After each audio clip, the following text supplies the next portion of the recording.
వస్తువైనా ఏ దోషమైనా అక్కడ ఉండదు, ఆ మలినమంతా కొట్టు వెళ్ళిపోతుంది. అంచేత నది ఎందుకు విడిచిపెట్టేసి.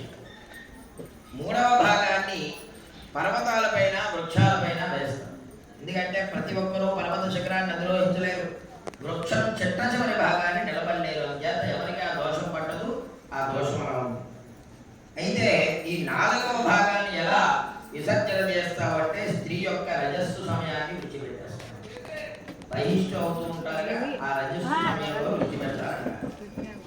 ఆ కారణం చేత రజస్సు అయినప్పుడు 4 వర్ణాల స్త్రీలు గృహమును దూరంగా ఉండవాలి అని చెప్పి బ్రహ్మ ఆజ్ఞాపించాట. ఈ అసలు ఈ నెలకి 3 రోజులు వీళ్ళు బహిష్టుండాల్సిన వ్యవహారం ఎలా వచ్చింది అంటే ఆ యొక్క రజస్వల గర్భంలో బ్రహ్మ